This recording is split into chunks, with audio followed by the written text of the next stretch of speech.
Estaba constantemente enfermo, aunque en la infancia era fuerte, saludable y externamente robusto. La enfermedad del joven, sin embargo, tenía un trasfondo oculto. Estaba obsesionado con un espíritu impuro que lo atormentaba, es más, lo destruía lentamente. Es obvio que la obsesión había echado raíces desde la existencia pasada del joven y los vínculos, desconocidos para nosotros, unían al obsesionado con el obsesor.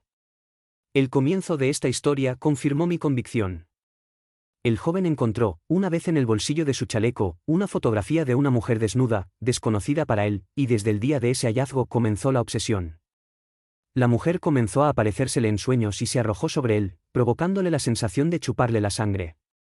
Perdía el conocimiento y, cuando despertaba, siempre se sentía roto. A veces, el vampiro lo amenazaba o se burlaba de él. Los médicos, por supuesto, afirmaron que el joven sufría de neurastenia y alucinaciones. Estaba claro que ningún medicamento estaba funcionando, y aquí que Konstantin Alexandrovich vino a mí para aconsejar. En ese momento tenía una buena vidente, mi sobrina. La hice dormir y me reveló que el joven era víctima de una fuerte obsesión, pero no pudo indicar un medio de cura, ya que el tema era muy complejo y, para un resultado favorable, tendría que tener conocimientos especiales y poderes ocultos, con los que no contaba. Konstantin Alexandrovich la instó a intentar una cura en vano, mi sobrina se negó rotundamente y se fue enojado. Eso fue en la primavera, y en el verano todos se fueron y ya no supe más de mi amigo. Habiendo pasado el otoño y la mitad del invierno como huésped en la casa de mi hermano en el Cáucaso, no fue hasta cerca de Navidad que regresé a Petersburgo. En las fiestas, Konstantin Alexandrovich pasaba por la casa, radiante, anunciaba que su hijo estaba curado. Resultó que todo era una tontería y tu vidente simplemente no quería ayudarme e hizo un elefante con la mosca. Me sorprendí. A mi pedido, dijo que había pasado el verano en su propiedad y allí, como de costumbre, organizaba sesiones espíritas, encontrando en la persona de una amable señora, su vecina, un medio único. Por sus labios habló el propio Nostradamus y yo, por supuesto, aproveché para preguntarle al alquimista sobre la enfermedad de su hijo y las formas de curarlo de la obsesión, si es que realmente existía. No hay nada más fácil, respondió el valiente Nostradamus. Tome la foto de este desgraciado de ultratumba, realice ciertas manipulaciones mágicas, y me recetó un cigarro y algo más, que exactamente ahora lo olvido, y luego, con una navaja, corte el cuello de esta niña y arroje la foto al fuego. El joven, evidentemente, no debía saber nada. Entusiasmado con esta experiencia, Konstantin Alexandrovich llevó a cabo las prescripciones del supuesto Nostradamus exactamente el mismo día. ¿Imaginar? Dijo, mi hijo me reveló esta mañana que había visto a esa mujer en un sueño. Parecía una furia asterisco y en su cuello tenía una herida profunda, de la que brotaba sangre a raudales. Todo esto produjo una fuerte impresión en el joven, y comenzó a buscar por todas partes la fotografía, la cual, por supuesto, no pudo encontrar. Desde entonces goza de buena salud y no ha vuelto a ver al monstruo, concluyó mi amigo con tono satisfecho. Lo admito, me decepcionó. Mi sobrina, pensé, simplemente se hizo la tonta, o estaba equivocada. Decidimos preguntarle de inmediato. Has cometido un error imperdonable al manipular fuerzas que no entiendes, lo reprendió, y estás en un gran peligro. Tenga cuidado de no pagar con su propio cuello por una cirugía imprudente en la larva. Esas palabras me hicieron reflexionar. Mientras mi amigo hablaba, noté que estaba ronco y le pregunté por qué. Debo haberme resfriado. He tenido esta ronquera desde hace unas semanas. Tengo que cuidarme, porque me estoy empezando a irritar graznando como un cuervo, se quejó con cierto descuido. Cuando lo volví a ver, me confió que su médico le había encontrado un tumor en la garganta y sugirió una operación. Su apariencia no era la mejor, estaba conmocionado y perdió una parte sustancial de su engreimiento. Me pidió que buscara el consejo del vidente. Respondí a tu deseo. Mi sobrina lo recibió y, después de un rato de silencio, dijo, como se esperaba sucedió. Ahora escucha esto, bajo ninguna circunstancia hagas la operación. Mientras el cuchillo no toque tu garganta, sobrevivirás, pero tan pronto como se haga una pequeña incisión en su cuello, ese será el final. Konstantin Alexandrovich estaba desconsolado, juró no operarse, pero hasta el infierno está pavimentado con buenas intenciones. La familia logró convencerlo de lo contrario. El paciente fue llevado a Viena y se sometió a 2 operaciones seguidas. Regresó a Petersburgo agonizante y poco antes de su muerte lo vi por última vez. Incapaz de hablar, escribió en un papel, «¿Cuánta razón tenías? Fui víctima de mi ignorancia y descuido tonto. El almirante guardó silencio, pensó un momento, y sacudiendo la cabeza, prosiguió: pueden imaginarse, mis amigos, lo impresionado que estaba con esa narrativa. No podía dudar de su veracidad, y el peligro mortal que amenazaba a Marussia me llenaba de pavor. Le supliqué a Nikolai Alexandrovich que me permitiera consultar con el vidente, pero la niña se había casado y se fue de Petersburgo. Yo estaba aún más desconsolado cuando recibí una carta de Peter Petrovich. Escribió que la salud de su hija inspiró el cuidado más serio. La joven se estaba preparando para ser madre, había cambiado mucho, estaba deprimida y desanimada, lo que devastó a su padre. Sobre Vyacheslav, ni una palabra. Peter Petrovich había creído conveniente escribir a Katia, que vivía de nuevo en el extranjero, y pedirle que viniera y estuviera con su amiga Marussia. En respuesta llegó la noticia de su inminente llegada. Esta desastrosa noticia aumentó aún más mi estado de tensión. Me rondaba la idea fija de que tal vez había una manera de salvar a Marussia y arrancarla del poder de la criatura diabólica, así que insistí con el coronel para que buscara la forma de destruir al avatar. El buen coronel mostró conmigo la verdadera paciencia de un ángel, y una noche me anunció sonriendo: tengo buenas noticias, mi joven amigo. Al ver su dolor, había escrito a un conocido en París, un ocultista, pidiéndole, si no podía ayudar personalmente, que indicara a alguien con conocimientos para deshacerse de las cadenas que aprisionaban a la desdichada niña. Y aquí está la respuesta: se encuentra incompetente para tal empresa y aconseja hablar con el ex abad Johannes, un destacado mago en Francia y la única persona que podría ayudar. ¿Y cómo encontraré a este abad?, pregunté ansiosa. Vive en Lyon. Obtenga una licencia y vaya a él. Le escribiré una carta a mi amigo, y esta al doctor Johannes. No me detendré aquí describiendo cuánto esfuerzo me tomó obtener la licencia de un mes. Finalmente tomé el tren expreso a París. Sin mencionar aquí detalles insignificantes, hablaré de la visita al doctor Johannes, que reside en Lyon. Este último me recibió amablemente, leyó la carta del ocultista parisino y me pidió que le explicara toda la situación. Mientras hablaba, su rostro se puso serio. Sí, murmuró pensativo cuando terminé. Cosas así no solo son posibles, sino que suceden más a menudo de lo que piensas. En este caso, el espíritu de un ser vivo se ha instalado en el cuerpo, abandonado por su legítimo dueño. También puede ocurrir que los espíritus larvales escojan un momento oportuno en la lenta agonía de la víctima para encarnarse y animar el cadáver con una vida artificial. Una criatura tan siniestra trae desgracias a todos los que lo rodean. Si los hombres conocieran los terribles y peligrosos misterios del mundo invisible, ¿llevarían una vida diferente? Cuando le pregunté vacilante si intentaría salvar a Marussia, negó con la cabeza. Es una empresa difícil y no puedo garantizar su éxito. Mediríamos fuerzas con un oponente muy fuerte.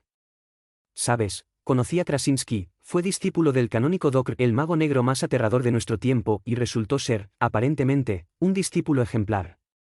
El hecho de que él solo logró realizar la compleja y peligrosa operación de Avatar da fe de su conocimiento y poderes. Sin embargo, antes de emprender nada añadió: debo invocar el espíritu de tu amigo. ¿No tienes un objeto que le pertenece? Usé un anillo que me dio Vyacheslav y se lo di a Johannes. También mostré el medallón con el retrato de Marussia. Ajá. Qué bueno, voy a averiguar en qué estado se encuentra la chica, dijo tomando el relicario. Después de traer un pequeño trípode y una copa de cristal, Johannes encendió el carbón y arrojó un polvo sobre el trípode que, al consumirse, dejó un humo aromático blanquecino. Dentro de la copa depositó 3 piedritas de diferentes colores, disponiéndolas en forma de triángulo. Cuando inicialmente fumaba el medallón, lo sostenía sobre agua y recitaba fórmulas en un idioma extranjero. El agua se volvió gris y burbujeaba como el champán, volviéndose completamente turbia, sucia y verdosa. Johannes sacudió la cabeza con preocupación y solo dijo: ella está muy enferma. Veremos qué nos depara el día siguiente, cuando invoque a tu amigo. Comprended, amigos míos, dijo el almirante, con qué ansiedad esperaba el día siguiente. En la tarde del día establecido, estuve con Johannes y me llevó a la habitación destinada a la evocación. En el piso, se dibujó un gran círculo, insertando 3 trípodes con carbón y varias hierbas. El doctor Johannes vestía una bata larga de lino, un medallón que contenía signos cabalísticos fluía por su pecho en una cadena de oro, y en su mano sostenía un bastón con extraños jeroglíficos. Colocándome en un rincón, trazó un círculo de protección a mi alrededor, perfumó la habitación con ládano, roció agua bendita, acompañando siempre sus acciones con cánticos y oraciones. Después de regar los trípodes con un líquido aromático, encendió el carbón. Colocándose frente a la circunferencia, se rodeó de otro dibujo y, lentamente, comenzó a recitar fórmulas casi inaudibles, de las cuales solo recuerdo haber escuchado el nombre de Vyacheslav, pronunciado 9 veces. Ajá. Qué bueno, voy a averiguar en qué estado se encuentra la chica, dijo tomando el relicario. Después de traer un pequeño trípode y una copa de cristal, Juanes encendió el carbón y arrojó un polvo sobre el trípode que, al consumirse, dejó un humo aromático blanquecino. Dentro de la copa depositó 3 piedritas de diferentes colores, disponiéndolas en forma de triángulo. Cuando inicialmente fumaba el medallón, lo sostenía sobre agua y recitaba fórmulas en un idioma extranjero. El agua se volvió gris y burbujeaba como el champán, volviéndose completamente turbia, sucia y verdosa. Juanes sacudió la cabeza con preocupación y solo dijo: «Ella está muy enferma. Veremos qué nos depara el día siguiente, cuando invoque a tu amigo». «Comprended, amigos míos», dijo el almirante, con qué ansiedad esperaba el día siguiente. En la tarde del día establecido, estuve con Juanes y me llevó a la habitación destinada a la evocación. En el piso, se dibujó un gran círculo, insertando 3 trípodes con carbón y varias hierbas. El doctor Juanes vestía una bata larga de lino, un medallón que contenía signos cabalísticos fluía por su pecho en una cadena de oro, y en su mano sostenía un bastón con extraños jeroglíficos. Colocándome en un rincón, trazó un círculo de protección a mi alrededor, perfumó la habitación con ládano, roció agua bendita, acompañando siempre sus acciones con cánticos y oraciones. Después de regar los trípodes con un líquido aromático, encendió el carbón. Colocándose frente a la circunferencia, se rodeó de otro dibujo y, lentamente, comenzó a recitar fórmulas casi inaudibles, de las cuales solo recuerdo haber escuchado el nombre de Vyacheslav, pronunciado 9 veces. Después de un rato se escucharon crujidos en el piso y las paredes. De los trípodes, crepitando a través de la hierba, se elevaban nubes de humo y el ambiente se llenaba de un agradable aroma. De repente, una ola de frío respiró y del círculo más grande se elevaron vapores blanquecinos. Gradualmente, las nubes se condensaron y tomaron la forma de una figura alta y hermosa con túnicas gaseosas, cuyo rostro estaba oscurecido por un velo gris. «Padrino», interrumpió Nadia, estremeciéndose, «te habrás dado un susto enorme con ese fantasma». «Me habría muerto de miedo». «Sí, hijo mío, no puedo jactarme de no haber tenido miedo», confesó sonriendo el almirante. «Me castañetearon los dientes de asombro, pero la asombrosa vista me fascinó». En esto, Juanes levantó la cruz que llevaba sobre su pecho y pronunció con voz imperiosa: «Forastero del otro mundo. Si en verdad sois el espíritu de Vyacheslav, a quien evoqué, y habéis recibido el sacramento del bautismo, además de profesar al Salvador y a nuestro Señor Jesucristo, este olor sagrado del ládano y el símbolo grandioso de la expiación no os ahuyentarán. Lejos, por el contrario, este símbolo les dará fuerzas para respondernos». El espíritu permaneció inmóvil con el rostro cubierto, aunque su espectro pareció compactarse. El invocador continuó: «Si no tienes miedo de mostrar tus rasgos, quítate la capa, inhala el aroma vivificante del ládano y las hierbas, refréscate con las emanaciones del agua bendita e inclínate ante el símbolo de la expiación». La visión se iluminó con una luz fosfórica azul cielo, el velo bajó y ante mi mirada atónita apareció Vyacheslav. Esta vez era realmente él, pero su mirada clara y pura se arrugó con tristeza. Con un gesto muy familiar, levantó la mano y se santiguó. «Que Dios, nuestro Creador, y su nombre sean alabados por los siglos de los siglos», pronunció. «Juan. Tú eres en verdad el espíritu del cristiano, ¿a quién invocamos? ¿Qué tienes que decir?». El almirante guardó silencio por un momento y apoyó la cabeza en sus brazos. Aparentemente los acuciados recuerdos inquietaron al anciano, y nadie se atrevió a romper el silencio instalado. Finalmente, levantó la cabeza y se secó el sudor de la frente. No puedo repetir las palabras del espíritu de mi amigo en secuencia, quizás debido a la extraordinaria conmoción del momento. Mi cabeza daba vueltas y mi visión se nublaba, luché contra la debilidad en un intento de no perderme nada. No pude evitar reconocer la voz de Vyacheslav, por débil y lejana que fuera. Transmitió los detalles del avatar y el asesinato perpetrado, y agregó que Krasinski había estado buscando un nuevo cuerpo durante mucho tiempo, ya que se encontró que el suyo estaba demasiado agotado como resultado de agotadoras y peligrosas operaciones ocultas, sin mencionar todo tipo de los excesos cometidos. Sin embargo, una cosa salió mal: Marussia es una mujer peligrosa para sus propósitos. Krasinski planea matarla para evitar que sus fluidos puros, sumado a su franco disgusto por ese hombre, de romper gradualmente los lazos que lo unen al cuerpo violentamente usurpado. De repente, el espíritu se volvió hacia mí, y extendiendo las manos, dijo: Vania, rescata a Marussia, pídele al maestro que lo arme con flechas y amuletos mágicos. Oh, no puedo describir con palabras lo mucho que me duele ver sus sufrimientos. si consigues sacar a Marussia de la isla maldita, hacerla comulgar y destrozar a flechazos el cuerpo animado por ese demonio, la rescatarás. La voz se quedó en silencio, la visión se desvaneció y pareció derretirse, luego se desvaneció como si se la llevara el viento. Estando extremadamente exhausto, perdí el conocimiento. Cuando abrí los ojos, me encontré en el suelo, apoyado contra la pared, mientras Juanes sostenía una copa de vino caliente frente a mí. La bebida me fortaleció y, ya en la habitación contigua, el abad me dijo: en cuanto a las flechas mágicas mencionadas por el espíritu, estas solo te las puedo dar en 9 días, ya que tendré que hacerlas. El amuleto, te lo doy ahora, que Dios te ayude. Era una caja hecha de sándalo, una madera de árbol aromático. Con una cruz de oro incrustada en la tapa, su interior, según dijo, contiene la hostia consagrada y una partícula de los restos mortales de un santo. 10 días después me entregó un estuche forrado en terciopelo rojo, que contenía un pequeño arco dorado y 3 flechas de madera que, por supuesto, nunca dañarían a nadie. Tanto el arco como las flechas estaban decorados con sorprendentes signos cabalísticos. Un agradable y vivo aroma emanaba del interior del estuche. ¿Y cómo usaré estas flechas?, yo pregunté. Debes llevar el amuleto contigo en todo momento y saber de memoria las fórmulas escritas en el pergamino. Cuando surja la oportunidad de atrapar a ese pícaro por la noche, preferiblemente a medianoche, recita los hechizos y golpéalo con una de estas flechas. Por cierto, añadió, tendré otra oportunidad para instruirte mejor. Al día siguiente, después de haberle dado las gracias al doctor Juanes de todo corazón y haber recibido su permiso para escribirle cuando lo necesitara, regresé a Petersburgo. El almirante guardó silencio, aparentemente exhausto, y se recostó en su silla. Minutos después, se levantó. Es suficiente por hoy, mis amigos. Reconozco que estoy exhausto y necesito descansar antes de comenzar de nuevo en la página difícil y triste de mi narración, la muerte de Marussia. Mañana contaré los extraños y aterradores fenómenos que acompañaron el prematuro final de aquella inocente víctima, aquejada de una misteriosa enfermedad. Además, son casi las 3 y es hora de que todos duerman. Mira qué blanca está Nadia. La joven protestó diciendo que no estaba nada cansada y que se habría quedado toda la noche para escuchar el final de la historia, pero Iván Andreevich se negó perentoriamente a continuar la historia y todos se retiraron a sus habitaciones. Al día siguiente, cuando Nadia bajó a tomar el té, no encontró al almirante. El sirviente explicó que Iván Andreevich se había levantado temprano y se había dirigido hacia el oratorio de la tumba, pidiéndoles que no lo esperaran para el desayuno. Ajá, pensó Nadia. Fue a rezar a la tumba de Marussia. La narración debe haber exacerbado sus recuerdos. ¿Se había vuelto célibe por ella?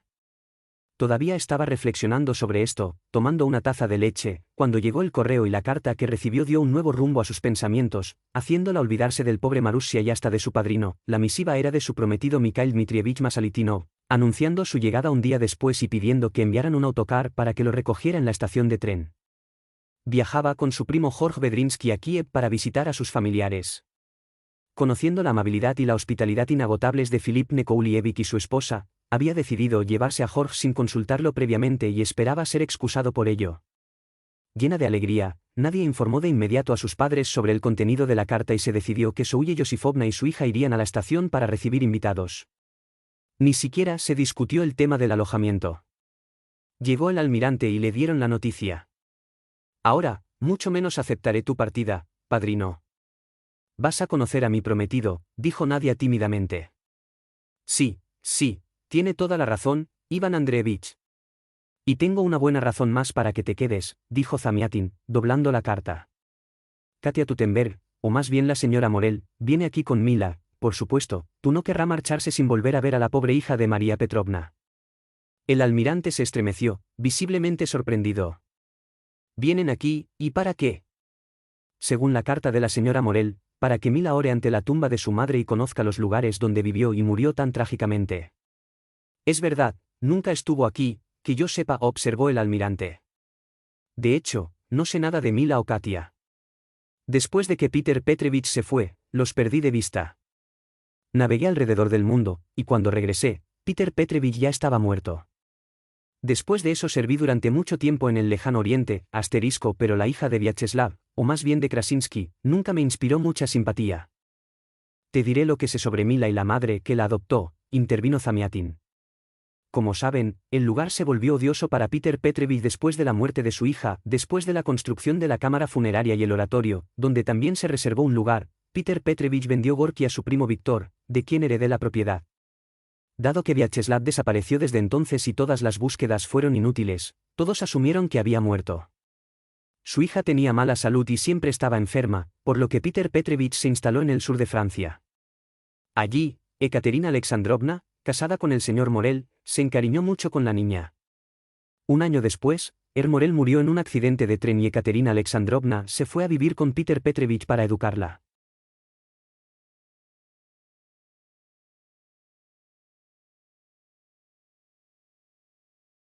Concluyó Zamiatin. ¿Y cuándo llegan estas señoras?, preguntó Souye Yosifovna. La verdad, después de lo que nos dijo Iván Andreevich, me muero por conocer a esta Mila. Te estaré telegrafiando hoy que estaremos felices de recibirte, y probablemente en 4 o 5 días podamos esperarte aquí, aseguró Zamiatin. Zamiatina con su hija fue a ultimar los preparativos necesarios para la llegada de los invitados. Los hombres permanecieron en la terraza, fumando puros y hojeando periódicos. Escucha, Filip Nekoulievich, ¿cómo heredaste a Gorki, ya que, si mi memoria no me falla, tu primo Víctor tenía una familia numerosa?, preguntó el almirante de repente. Zamiatin se estremeció y lo miró vacilante. Es cierto, Víctor tuvo 4 hijos, pero todos murieron. ¿Y de qué? El mayor pereció en un duelo con el campesino vecino, con cuya mujer coqueteaba, el segundo fue cegado y finalmente se ahorcó desesperado. Los 2 más pequeños, un niño de 14 años y una niña de 12, se ahogaron en el lago después de que el bote volcara. Todas estas desgracias afectaron tanto a su esposa que tuvo un shock apoplético y murió de parálisis. Después de 2 años de sufrimiento. Víctor todavía vivió después de ella durante unos 3 años y murió de un infarto. No dejó testamento y la propiedad se quedó conmigo. Y qué gran propiedad, debo decir, gruñó el almirante, tirando nerviosamente la ceniza de su cigarro al cenicero. Zamiatin se levantó. Te comprendo, Iván Andreevich, y reconozco que detesto este lugar siniestro, porque trae infelicidad a todos sus habitantes. Si fuera por mí, me iría mañana, con toda la familia. Desafortunadamente, estoy comprometido con la llegada del prometido de nadie, sin mencionar a Ekaterina Alexandrovna y Mila. No puedo huir de aquí y convertirme en el hazmerreír. Pero te lo juro, acortaré mi estancia en Gorki y no volveré jamás. Dios quiera que sea lo más pronto posible. Suspiró Iván Andreevich. El día estaba agitado, enviando telegramas y demás. Después del almuerzo, toda la familia volvió a instalarse en la terraza. Nadia se sentó en una silla plegable junto a su padrino y, a pedido de todos, el almirante reanudó la narración. Me detuve, si no me equivoco, en el punto en que iba de Lyon a Petersburgo. Daría cualquier cosa por ir a Gorki y salvar a Marussia, destruyendo al granuja que acabó con su vida y su felicidad.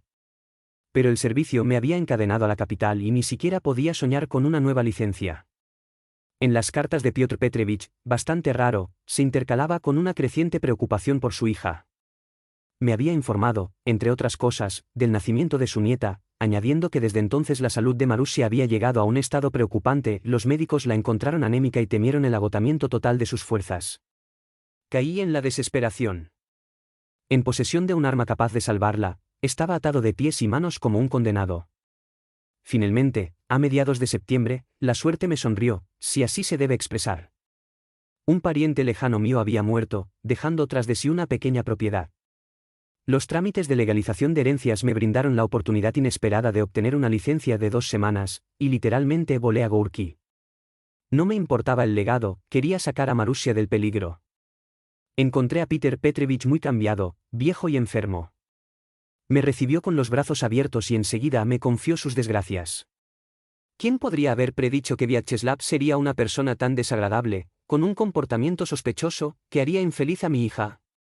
¿Qué te hace pensar eso, comportamiento sospechoso? Me sorprendió. ¿Había, pensé, descubierto el desafortunado secreto?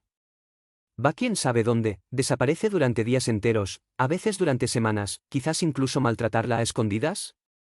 Ella, es verdad, no se queja, pero evidentemente le tiene terror, incluso vi el pánico en sus ojos. Las mías. Preguntas, ella no contesta y solo dice estar muy contenta.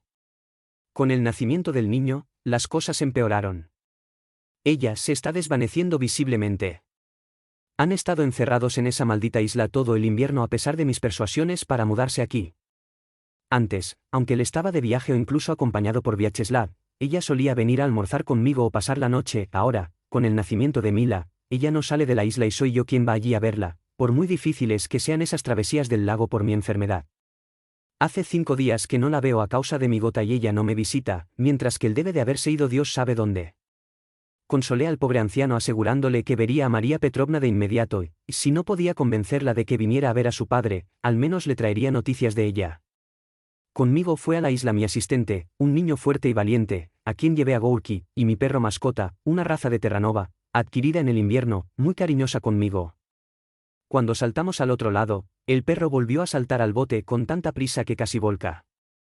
Incluso mis amenazas de acompañarme no surtieron efecto. Así que, solo, subí las escaleras, fui a la puerta principal cerrada con llave y toqué el timbre. Una mujer abrió la puerta y preguntó qué quería. No era Grucha, esa sirvienta jovial y bonita de Marussia, sino una dama delgada y mezquina de mediana edad, con ojos pequeños, crueles y penetrantes. Mi pregunta sobre Casero, le respondió que el patrón estaba en el pueblo, que esperaba volver al día siguiente o al siguiente, y que la dueña estaría en la terraza. Me dirigí hacia él, pero, en el umbral de la terraza, me detuve asombrado. En el amplio sillón, rodeada de cojines, estaba Marussia, o más bien su sombra. Delgada, de rostro diáfano y pálida como una máscara de cera, ojos saltones y mirada apagada, parecía moribunda. Sin embargo, era divinamente hermosa. Los rayos del sol, filtrándose entre la vegetación, jugueteaban sobre su cabello rubio, envolviendo su maravilloso semblante con un halo dorado. Dios mío, lo que quedaba en poco más de un año de aquella criatura fresca, alegre y vivaz. Al verme, dejó escapar un grito de felicidad y me tendió las manos. Los besé y me senté a su lado, felicitándola por el nacimiento de su hija. Su semblante atestiguaba aprensión y sufrimiento. Me miró un poco asustada. Habiéndome convencido de que la criada no podía oírnos, me incliné y murmuré: comprendo tu terror, María Petrovna. ¿Tú también debes haber descubierto a ese monstruo? Se enderezó temblorosamente y agitó los párpados. La alegría y el miedo parecían chocar en ella. De repente, convulsivamente, tomó mi mano, se acercó a mi oído y susurró con voz quebrada: ¿Tú lo reconociste también? No te puedes imaginar el horror que pasé. Siento que me estoy muriendo. Está succionando mi fuerza vital. No puedo revelarle nada a papá, pero estoy muy contenta de haber venido. Sabes la verdad y me entenderás. Espera. Quiero darte algo. Se levantó y, a pesar de su evidente debilidad, corrió a la habitación contigua. La vi apretar el resorte del compartimiento secreto de un pequeño escritorio y sacar un cuaderno grueso encuadernado en rojo. Casi corriendo volvió a la terraza, me entregó la libreta y se sentó, solo se tranquilizó cuando la metí debajo de la blusa. Durante las ausencias de este monstruo, escribí todos los hechos, mis sufrimientos. Estoy seguro de que mi diario ya no tendrá continuación, ya que mis horas están contadas. Solo que, apenas se escuchaba su voz, quería morir al lado de papá. Ante eso sus labios casi rozaron mi oído, y le comuniqué. Su voz luego se quebró. De repente, pálida y temblorosa como un palo verde, su mirada sorprendida se fijó en algo detrás de mi espalda. Me volví como un rayo y me congelé. Ese gato, que vi rígido, estaba sentado en la silla. Estaba enojado conmigo mismo por haber olvidado el arco mágico y las flechas en mi maleta, pero al menos podía contar con el amuleto que contenía las sagradas reliquias y la hostia consagrada, colgando de su cuello. Johannes me había enseñado una fórmula que, dijo, pronunciada por alguien que tenía mucha fe, era un arma muy poderosa contra las fuerzas del mal. Era hora de probar el poder del amuleto. Hábilmente quitándome el amuleto, sostuve la cruz hacia la criatura y pronunció el hechizo. O gato, mientras tanto, ya estaba armando el bote, pero antes dándolo, se proyectó hacia atrás y, en giros y vueltas, comenzó a retorcerse convulsivamente, maullando y aullando. En ese momento, desde otra habitación, a la terraza. Estalló la nueva camarera, visiblemente turbado y tembloroso. Seguí sosteniendo el talismán, a la que los ojos de esa mujer parecían se clavaron en el horror. Ella dejó escapar un grito sordo y cayó inconsciente al suelo.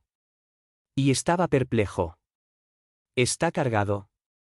Aire, aire, se escuchó detrás a mí. Esta exclamación rota y desesperada le hizo volver a la realidad. Blanco como un cadáver, Marussia se removió en su silla, agarrándose el pecho. Y pareció asfixiarse. Tenía que alejarme de ese maldito lugar lo antes posible. Antes. Decidido, levanté a la joven, sin pesar más que un niño, y empuñando el medallón, corrí hacia el bote. Tener allí acomodó a Marussia, aún en estado de locura, nos soltamos del banco. El valiente marinero se santiguó, tomó el remo y, como en una disputa de canoa, partió como una flecha, y en 10 minutos, estábamos juntos a las escaleras, que se pueden ver desde aquí. Primero desembarqué Marussia, más tranquila y con los ojos abiertos, aunque por debilidad no lo hagan ponerse de pie. La ordenanza y yo la llevamos aquí, precisamente a esta terraza, a la que acudían varias personas y se arrastró, cojeando, Piotr Petrovich. Marussia se arrojó a los brazos de su padre, y ambos lloraron de alegría y de desgracia. Mi querida niña, nunca la dejaré de vuelta a esa maldita isla. Estaremos juntos, voy a cuidarte, y en cuanto estés fuerte, iremos al extranjero, dijo Peter Petrovich para entre las lágrimas. Marussia estaba feliz, pero exhausta. Tu viejo, la niñera Anisia, la tomó sosteniéndola del brazo, hasta la cama. Peter Petrovich, tan pronto como la hija se retiró, me agarró de la mano y preguntó. Excitado, ¿qué significa este secuestro o fuga? ¿Apresuraron? ¿Está Marussia en peligro?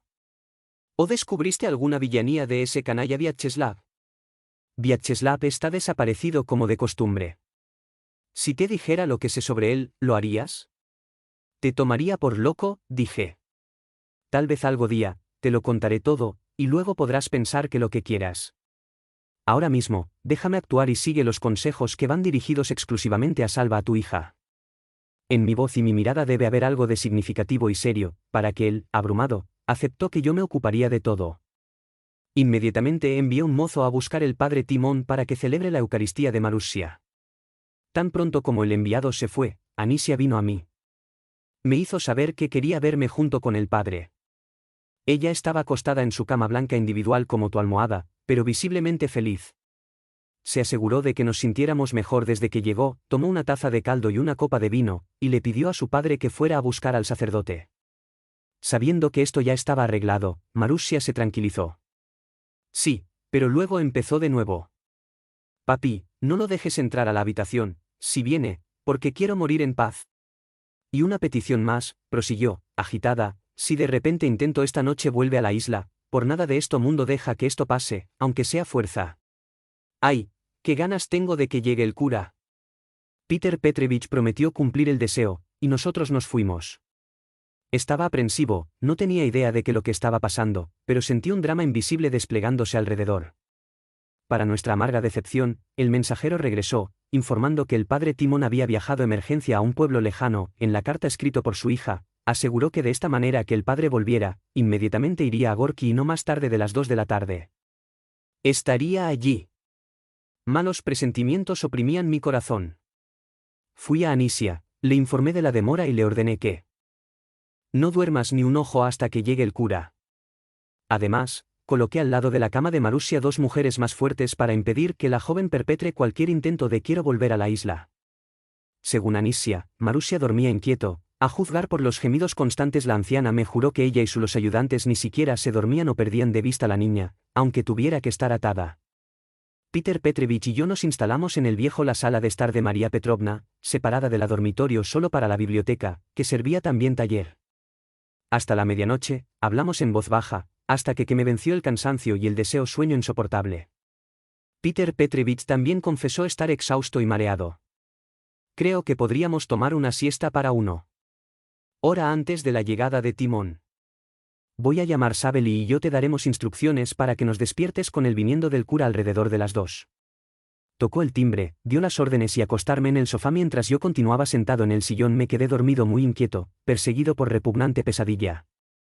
Me vi asediado por un montón de repugnantes ratas, de cuyos cuerpos rezumaban sangre, que subió en mí, buscándome morder, o que me acosó en mi intento la huida desesperada.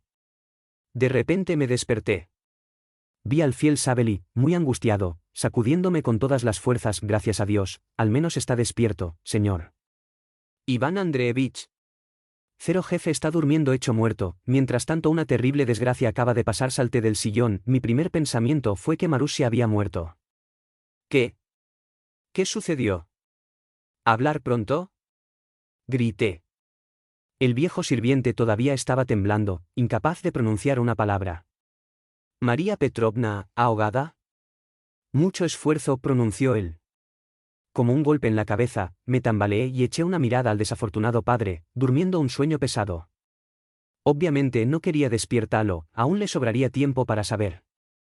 De infelicidad era urgente conocer los hechos y, quién sabe, tal vez incluso haga algo por la desafortunada mujer. ¿Dónde está Anisia? Grité, saliendo corriendo. De la habitación.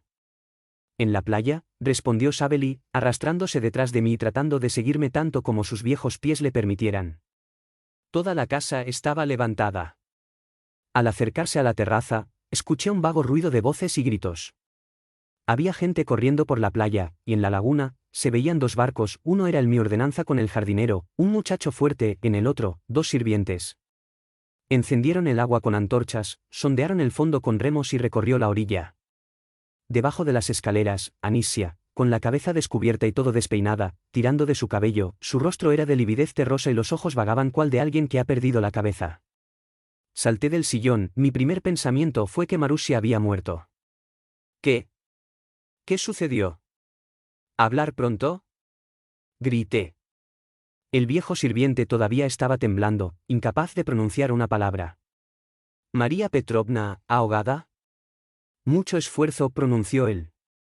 Como un golpe en la cabeza, me tambaleé y eché una mirada al desafortunado padre, durmiendo un sueño pesado. Obviamente no quería despertarlo, aún le sobraría tiempo para saber de infelicidad era urgente conocer los hechos y, quién sabe, tal vez incluso haga algo por la desafortunada mujer. ¿Dónde está Anisia? Grité, saliendo corriendo. De la habitación. En la playa, respondió Sabely, arrastrándose detrás de mí y tratando de seguirme tanto como sus viejos pies le permitieran. Toda la casa estaba levantada. Al acercarse a la terraza, escuché un vago ruido de voces y gritos. Había gente corriendo por la playa, y en la laguna, se veían dos barcos, uno era mi ordenanza con el jardinero, un muchacho fuerte, en el otro, dos sirvientes. Encendieron el agua con antorchas, sondearon el fondo con remos y recorrió la orilla. Debajo de las escaleras. Anisia, con la cabeza descubierta y todo despeinada, tirando de su cabello, su rostro era de lividez terrosa y los ojos vagaban cual de alguien que ha perdido la cabeza. Estaba bastante seguro de que no la encontraría con vida. La fuerza invisible, aterradora y misteriosa que el destino destrozado también terminó destruyendo esa joven criatura, supuestamente nacida de ser feliz. Con sombría angustia, miré fijamente a la laguna, a la espera de que, en cualquier momento, distinguir el cuerpo sin vida de la pobre Marusia en el punta de gancho, pero las búsquedas fueron en vano y la lago parecía haberse tragado el cuerpo. El padre Timón había llegado hacía mucho tiempo. Piotr Petrovich, despierta al ruido de la casa, y sabiendo lo que pasó, lloró como un niño mientras los botes seguían recorriendo el lago. Llegó el amanecer, y con él desaparecieron las últimas esperanzas de rescatar a la niña, que estaría bajo el agua durante más de 5 horas. Pero queríamos encontrar el cadáver a toda costa. Para enterrarlo, al menos. Padre Timón continuó allí y trató de consolar al pobre Piotr Petrovich, repitiendo constantemente que quería ver el Fla, ni siquiera muerta. El buen sacerdote se conmovió al ver la desesperación de los padres, comentó después de un momento de reflexión, existe la creencia popular de que si un ahogado no pudo ser encontrado, uno debe atrapar una caja o una cazuela de barro, poner un icono y una vela consagrada encendida y déjelo en deriva en el agua. Caja con vela estacionará exactamente encima del lugar donde cuerpo. Oh, es verdad. Gracias padre por tenerme, recordó, salvamente regocijado. Lo haremos ahora mismo. Os traeré la vela desde Jerusalén, desde tumba de Cristo, añadió Anisia. Mientras continúas con tu búsqueda, continúa padre Timón, voy a la María Petrovna y decir un requiem. Después de la misa persuadí a Peter Petrovich para que se acostara, prometiendo hacerle saber cuando el cuerpo estaba. Encontró. Aceptó porque estaba extremadamente exhausta. Padre Timón prometió no lo dejes solo. Volví al lago, donde gente abarrotada, pero esta vez decidí participar de búsquedas. Tan pronto como me acerqué al banco, el ordenanza informó haber visto la caja con la vela a la izquierda a la deriva durante mucho tiempo y luego arrastrado por el cadena hasta el medio del lago, donde se estacionó y permaneció inmóvil. Como se preparó con los vigilantes para ir allá, yo también subí a bordo y nos dirigimos directamente al lugar donde revoloteaba la llama de la vela. En silencio, nos sumergimos arpones y no pasó ni un minuto cuando Nikifor, mi ordenanza, exclamó, agarré algo pesado. Cuidado con, ¿el barco no se vuelca? Presionando tus manos contra tu pecho, donde escondí el relicario, comencé a orar con fervor, sin apartar los ojos de una masa pesada emerger lentamente. Uno de los hombres se arrojó al agua para sustentar el cuerpo, temiendo que hundirse de nuevo. Finalmente, la cabeza salió rubia de Marusia y pronto yacía en el fondo del barco, cubierto por el manto que traía. Mi corazón golpeó angustiado al ver su rostro sin vida, y en las lágrimas brotaron copiosamente. Hacia desembarcando en la playa, pusimos el cuerpo en un colchón y lo llevamos a la habitación de la víctima, luego fui a Peter Petrovich y lo encontré en desesperación total. No relataré la espantosa escena que se desarrolló junto al cadáver. Tanto el sacerdote como yo pensamos que el desafortunado Conin enloquecería, por fin lo sacamos de ahí desmayado. Después de traerlo de vuelta a sus sentidos, me pidió que me hiciera cargo del entierro. Envié un mensajero a la ciudad, y finalmente, me fui a descansar un rato. Me estremecí en cuerpo y alma, me acosté en el sofá y cerré mis ojos. De repente, la puerta se abrió fuerte y una voz penetrante me despertó. Jefe. Jefe. Iván Andreevich. Era Anisia. Ella vino a decirme, toda sin aliento y nervosa, que en el momento de la ablución del cuerpo de María Petrovna, encontraron marcas impresas en el mano, formando sangre extravasada. Solo puede ser obra del diablo.